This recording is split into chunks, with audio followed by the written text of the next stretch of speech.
ada baiknya kita berdoa dulu seperti biasa, berdoa masing-masing, berdoa dimulai.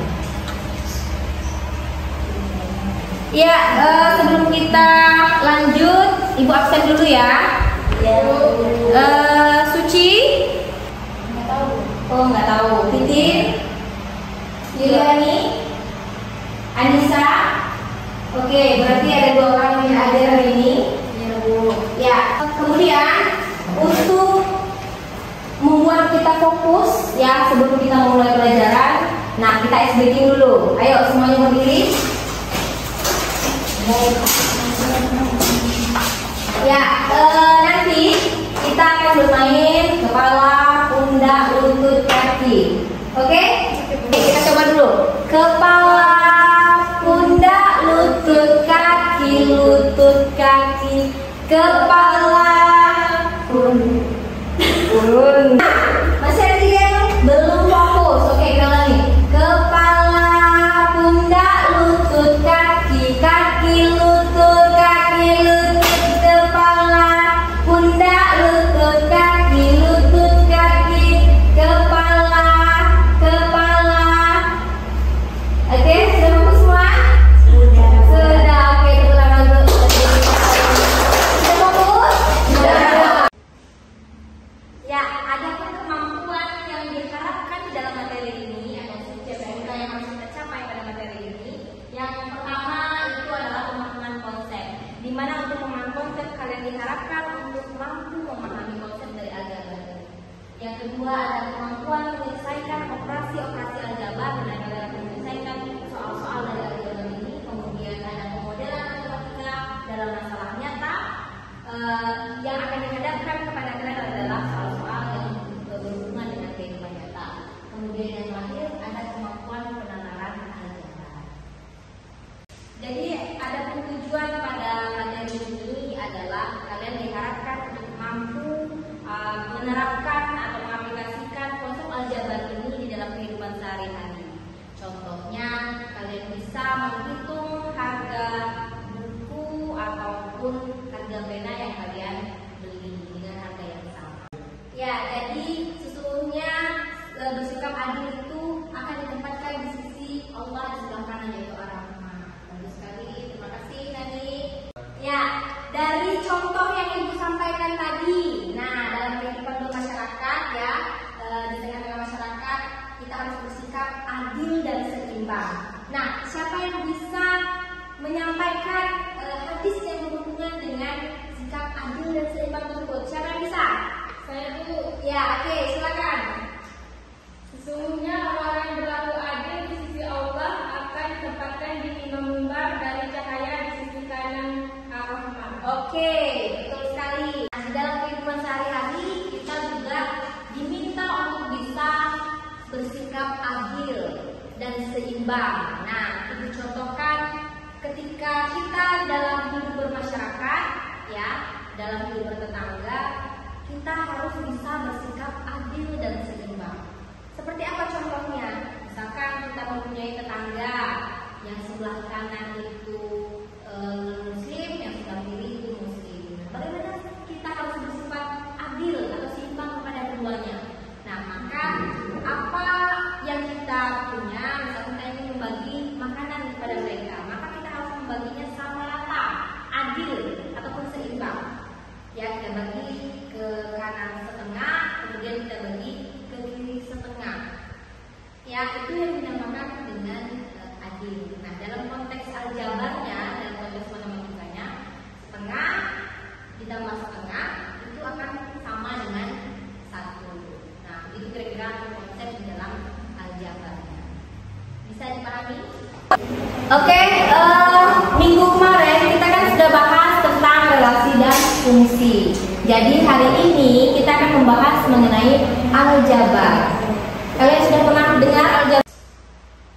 Ya, nah di dalam materi ini, nah misalkan dicontohkan nih, kalau kamu mau membeli buku nih di toko buku dengan beberapa jumlah buku, nah bagaimana cara kamu menghitung semua atau seluruh dari buku tersebut? Gimana caranya? Dijumlahkan Bu. Dijumlahkan.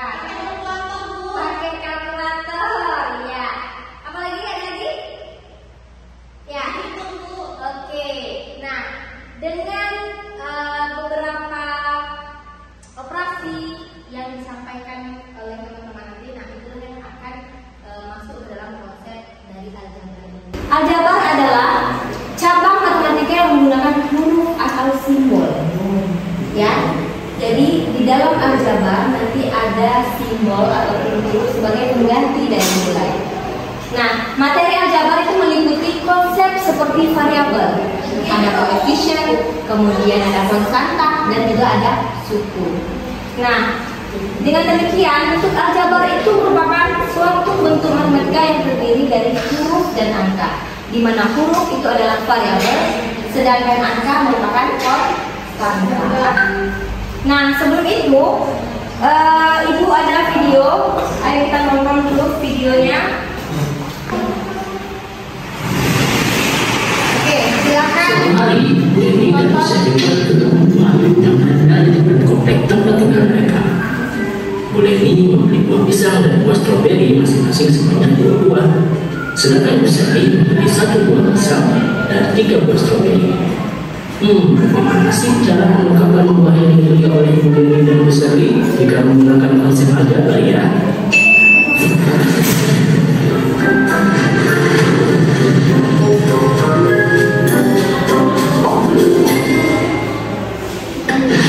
Tahukah kamu bahwa konsep aljabar pertama kali diperkenalkan oleh ilmuwan Muslim Al-Khawarizmi yang hidup pada tahun 780 sampai 850 Masehi?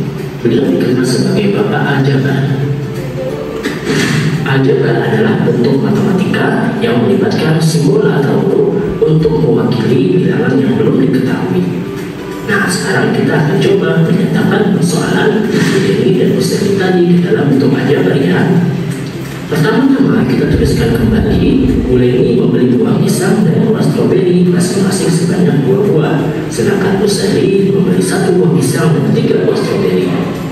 Selanjutnya kita misalkan buah pisang sebagai X dan buah stroberi sebagai Y, sehingga dapat kita tuliskan kembali ini membeli 2X ditambah 2Y, sedangkan Bu Sari membeli 1X tambah 3Y. Nah, gampang kan? Pada suatu aljabar terdapat unsur-unsur yaitu variabel atau urutan, yaitu simbol yang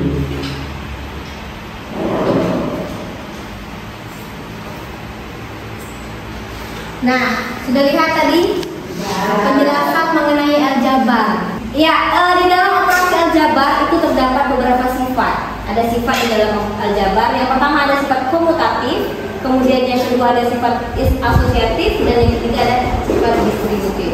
Di mana untuk sifat komutatif itu ada A ditambah B sama dengan B ditambah A. Kemudian untuk asosiatif, A ditambah B ditambah C akan sama dengan A ditambah B tambah C. Nah, sedangkan untuk sifat distributif itu A dikali B tambah C maka akan sama dengan A tambah B, A kali B tambah A kali C. Jadi pisang itu dilambangkan atau disimbolkan dengan X, sedangkan stroberi itu dilambangkan dengan Y. Jadi untuk penjumlahan tidak bisa disamakan atau dioperasikan antara X dan Y, ya. Nah, kemudian untuk konstanta dia berdiri sendiri, tidak diikuti oleh variabel. Itu adalah contohnya pada persamaan 3X ditambah 7. Yang merupakan konstanta adalah 7 karena dia berdiri sendiri tanpa diikuti oleh variabel. Sedangkan variabel itu merupakan pengubah atau huruf yang mewakili nilai yang bisa berubah. Bisa X, bisa Y, bisa Z, bisa A, B, dan seterusnya. Dan dilambangkan dengan huruf kecil. Nah, sedangkan koefisien itu merupakan angka yang dikalikan dengan variabel. Contohnya apa? 3X. Ya, koefisiennya adalah 3. Kemudian 4Y, koefisiennya adalah 4. 5Z, koefisiennya adalah 5. Kemudian untuk suku ini merupakan bagian dari bentuk aljabar yang dipisahkan oleh tanda positif atau tanda negatif. Ya, dipisahkan oleh tanda positif dan negatif. Nah, di dalam contohnya itu ada 3X ditambah 2Y dikurang 7. Di mana sukunya ada 3. Yang pertama ada 3S, yang kedua ada 2Y, dan yang ketiga ada min 7. Nah, kita masuk ke operasi aljabar. Di mana di dalam operasi aljabar itu ada penjumlahan dan pengurangan, kemudian ada perkalian dan ada juga pembagian. Nah, untuk contoh-contoh lebih lanjut dari penjumlahan, pengurangan, perkalian dan pembagian itu kita kerjakan berkelompok atau kita diskusikan dengan kelompok. Nah, di sini tolong kita bagi 2 kelompok.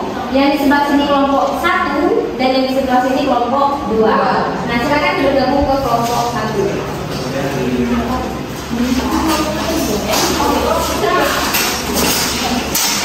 Nah, di sini Ibu punya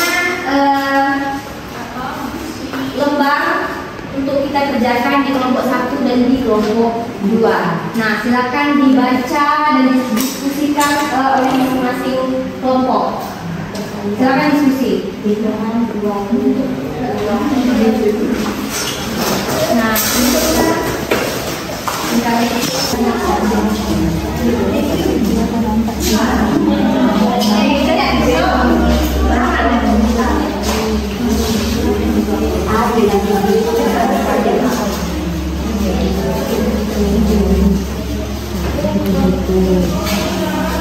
sudah siap? Sudah selesai? Sudah punya ide? Sekarang silakan dipresentasikan hasil diskusi masing-masing kelompok. Dari kelompok 1 dulu, silakan tulis jawabannya di papan dari sini.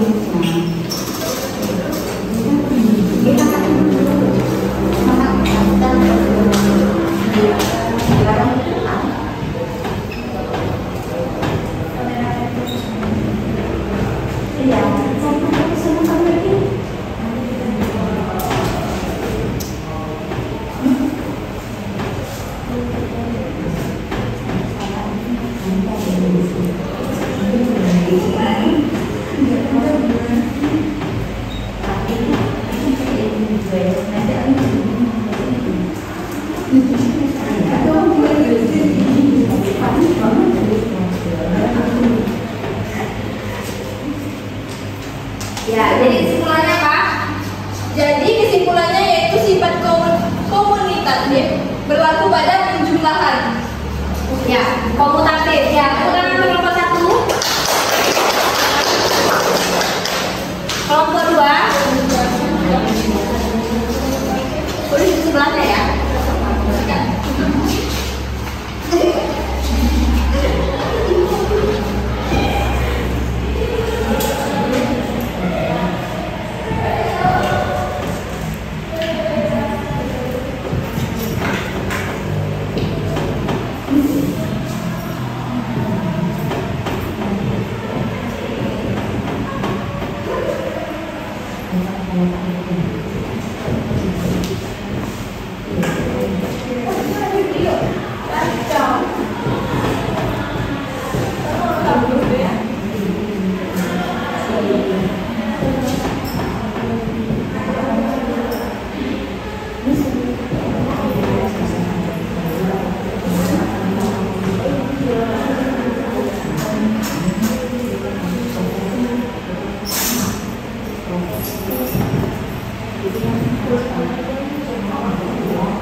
Sudah? Iya, apa kesimpulannya? Jadi kesimpulannya sifat asosiatif hanya berlaku pada perkalian saja. Oke, tepuk tangan untuk kelompok 2. Ya, sudah mengerti dengan pembahasan masing-masing? Sudah. Pembahasan kelompok lain? Sudah dimengerti juga? Sudah. Oke, kalau sudah mengerti, sekarang Ibu mau tes nih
berbeda dari bangun pencapaian. Ya, jadi sudah lihat ya semuanya. Siapa yang benar semua? Iya. Siapa? Perita. Oke, tepuk tangan untuk Perita. Ya, salah satu itu Arum. Mana Arum? Arum, salah satu ya Arum. Kemudian yang ketiga itu Sylvia sama Linda, itu sama. Sama-sama benar tiga. Oke, jadi untuk yang lain nanti ibu kasih tugas lagi ya untuk kalian latihan di rumah, karena matematika ini kita harus banyak-banyak latihan. Tidak bisa hanya mengerjakan soal hanya satu kali dua kali, tapi semakin sering kita mengerjakan maka semakin gampang kita mengerjakan soal tersebut ya. Nah kemudian dengan berakhirnya kuis tadi maka berakhir juga pertemuan kita pada hari ini. Jadi kesimpulan kita pada materi ini adalah untuk sifat-sifat ajaran, sifat komutatif dan sifat asosiatif itu berlaku pada penjumlahan dan perkalian, tidak berlaku untuk pengurangan dan pembagian. Ya, jadi itu